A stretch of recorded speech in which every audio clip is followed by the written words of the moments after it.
Welcome to Sportstar's interviews for the Indian Super League. I have the Shield winning coach and one of the most important pioneers of redemption in the ISL, Owen Coyle, with me. Welcome to Sportstar, Owen. Thank you. I'll start with the question of how do you see Chennaiyin season so far? Well, I think we knew how the season was all going to be when we came. As you know, for a number of years the club have been not even getting close to the playoffs, which for a club with the fantastic early history that we had, being two times winners in the formative years, it was important that I, certainly as a coach, knowing the club having been here before, tried to then make sure that we were looking to improve, which we've done. Obviously a slow start by, as we know, after 3 games we're sitting bottom of the league with 1 goal with 8 against with no points. So, but we knew there was a lot to do. We knew you can't come in and sprinkle fairy dust or wave a magic wand. That's not how football works. What it takes is hard work. It takes continuity, consistency, hard work on the training ground, and understanding what's required to win football games at an elite level, which the ISL is. So I think we had a really good spell prior to Christmas, and then with some tough away games in a period of time that kind of set us back again after doing well. So it's been a bit stop-start in that respect, but as I'd always said, it was always the longer it went, the better we were going to be, because we're coming to work together, we understand what we're doing and the process, and that's proven to be the case. And they've been very easy. We'd beaten Odisha when they were top of the table, and they were carrying all before them with a wonderful performance. Then we were at home to Hyderabad, a game everybody expected to win, and maybe the players did as well, and we let ourselves down. But the way we've roared back from the international break has been incredible, and where we are, we're there in merit, and we're a team that nobody will take it lightly, because they know how well we are in the last month, how we've been performing, and that's what we need to do. So now the aim was to get the club into the playoffs, which we've done, and you only have to look back in the last 6 seasons. Chennaiyin have only reached the playoffs twice, and in both times we've been able to come and do it. We had to obviously come when they were bottom of the league and take them to the final, and then this season, having 3 years thereafter, not been near the playoffs. In between, obviously, not talking about us, but obviously then I was at Jamshedpur and won a Shield with a team, incidentally, that's never been in the playoffs bar the year that we were there. So we know what we're doing, we know how, and we're doing it not spending not spending the huge amount of monies that the big clubs do. And all credit to those clubs if they have that wealth and they want to spend it. It doesn't guarantee success, but it certainly helps, because you get ready-made players, players that can step on the field. Ours is a different model. At Chennaiyin, we love getting young players, we love growing, developing them, which the club have done. And the sense of achievement and reaching the playoffs after not being there for many years shouldn't be underestimated, because this is a club that had Tapa and Vishal and Shanti and Deepak and still couldn't make the playoffs in any of the years that they were there. So for this group of boys to do it, they should take enormous pride to a point what they've done, but not be happy to settle for that. That's the key. Don't settle. Let's make sure you look to push on and take yourself to that next step and keep going, and that's what we've got to do. Now, to do that, we've got to play against some very good teams, but we're really looking forward to it. You talk about not getting ready-made players, and you have done that in Queen's Park as well. Can you talk us through the process that goes behind just the 90 minutes in preparing not ready-made players? Yeah, well, I think firstly you have to look at what you have in terms of a club. What's your budget, because then that determines what type of players you can attract to your club. So if it's the case that where we are, that our plan is that we obviously have to identify young talented players that we think can grow and develop, then of course if I equate it to a ladder, they start a few rungs down the ladder from your ready-made international players, like a Tapa, like a Liston or a Manveer Singh, that people can go and buy and take to their clubs. So they start a couple of, but the potential there is vast, but it takes hard work, it takes repetition on the training grounds, it takes an understanding, but the biggest thing as well, obviously, it takes opportunity for them to cross the white line, because as much as we hope to help, we hope to impart some knowledge, experience, wisdom, whatever you want to call it, the players themselves have to take that on, and they have to deliver on the field. So that's where they deserve enormous credit for it.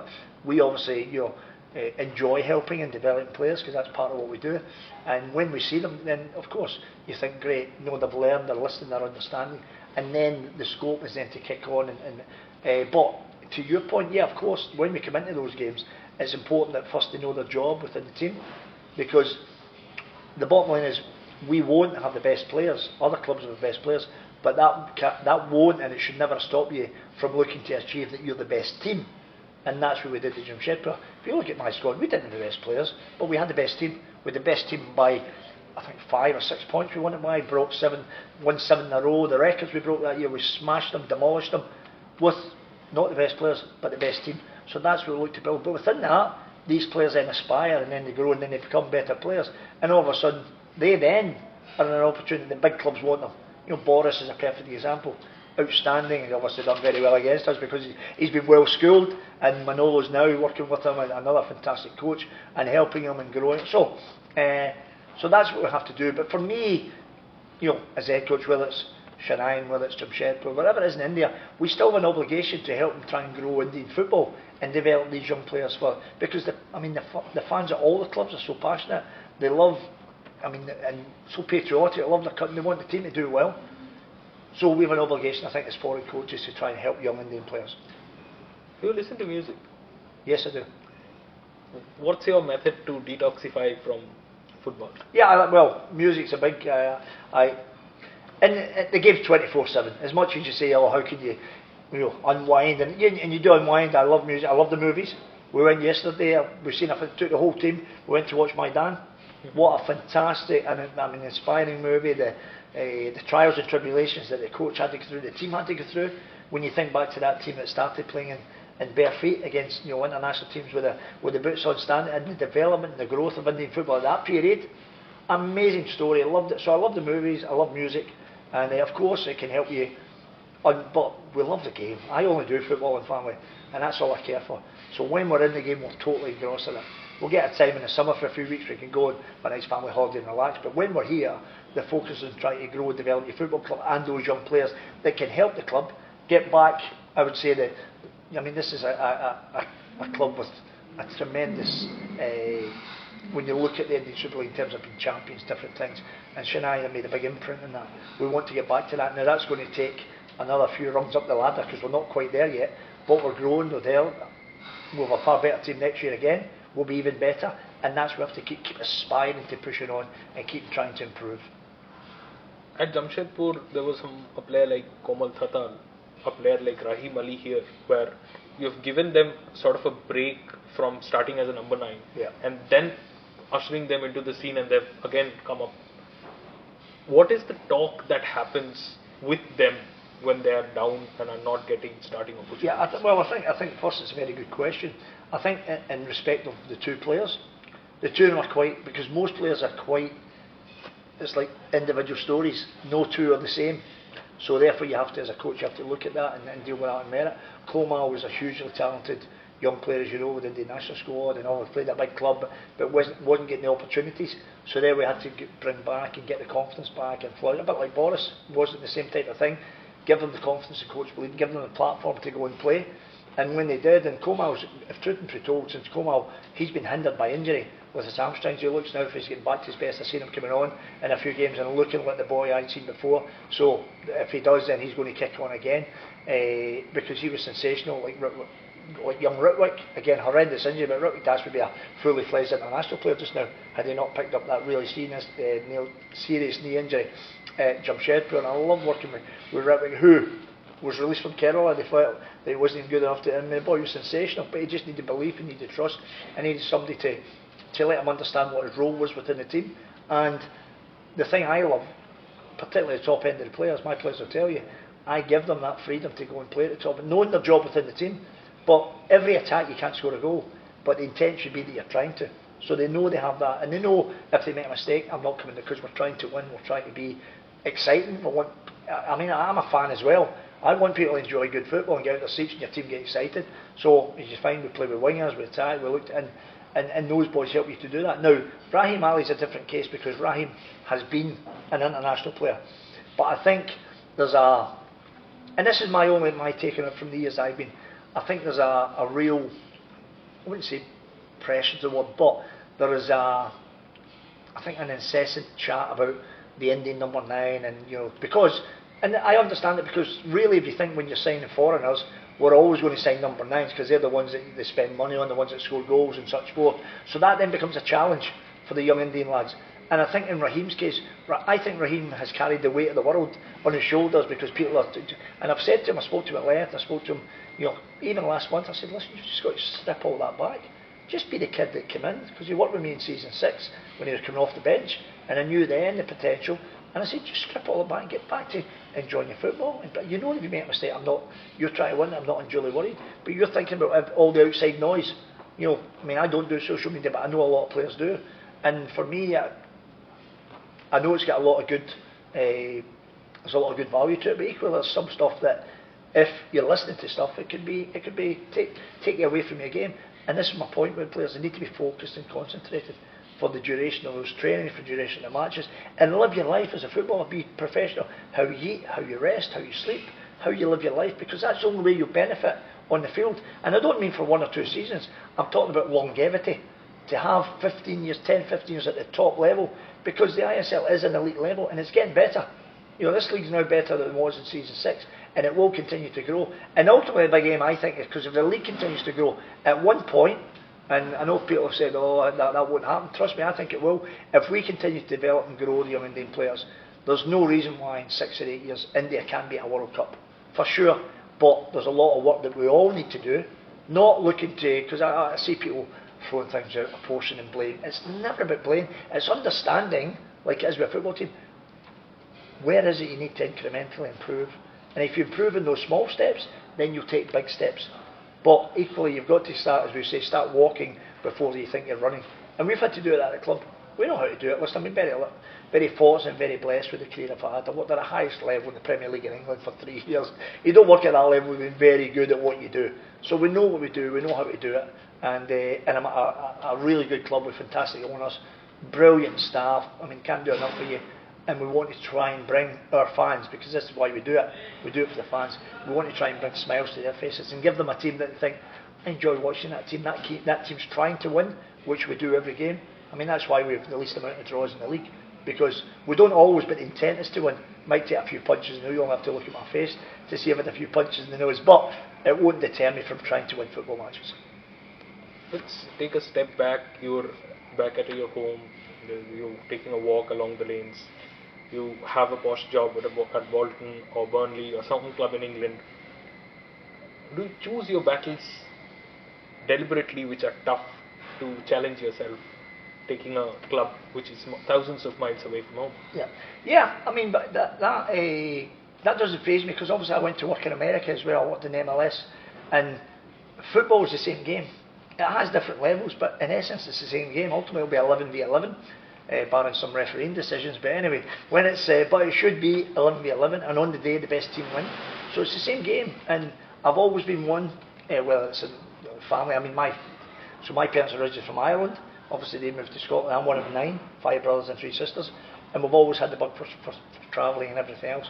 So I've been to America, and then I'd met Amoy. Amoy had been in England. He's a big Arsenal supporter. But I met a mutual friend introduced us, and we get chatting. And then the following year, he called me and says, Vita man, would love a chat. So this is actually before I took the Chennai job. This was 2 years before it. And I was thinking about it. Anyway, it never quite happened at the time.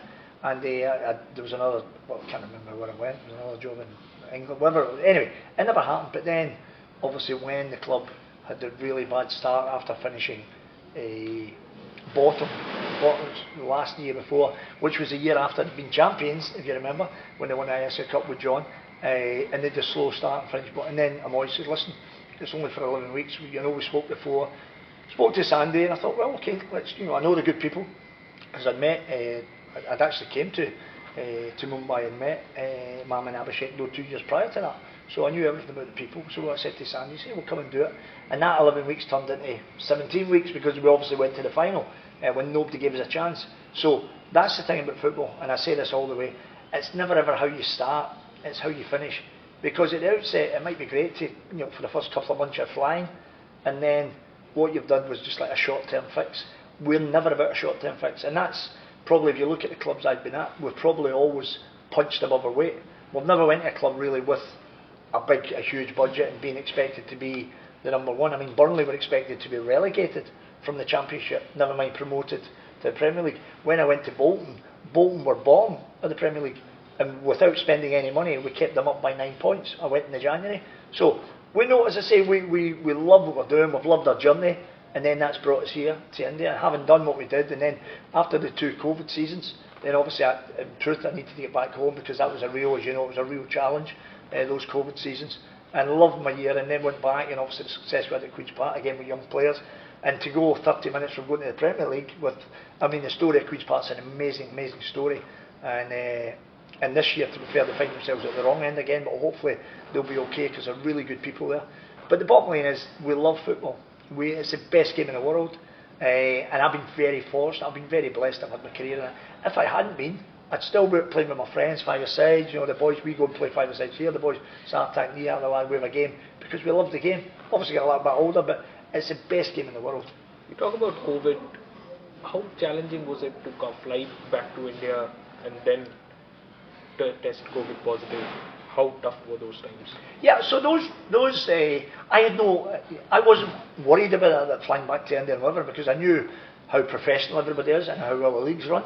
I knew it was going to be a challenge, but again, we were working. The good thing was football was getting played. The sad thing was the fans couldn't get to the games, because that's why we do it, but they were still able to see the games televised.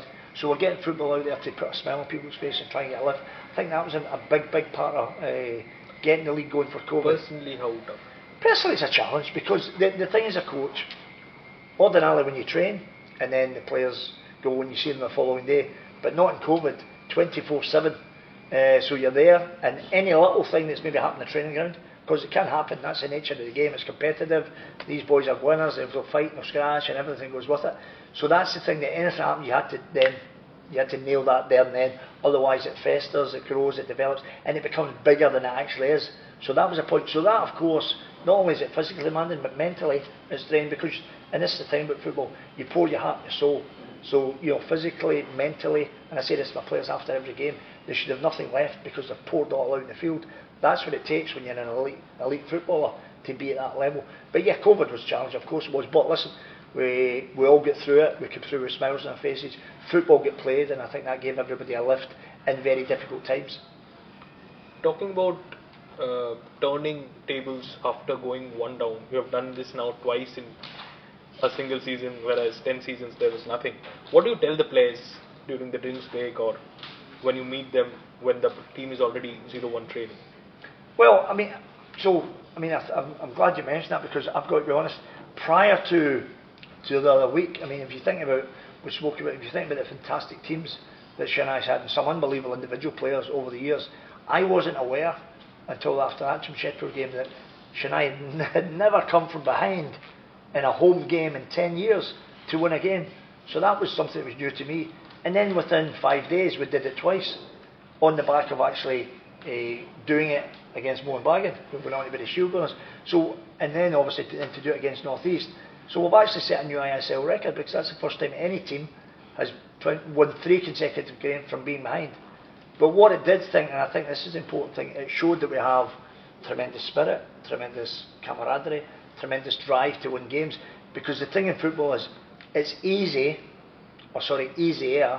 when you're winning games, it's easy to be the life and soul of the party. It's easy for everybody to join in and be smiling and happy. The true testament to team spirit is in the difficult moments when you're not winning.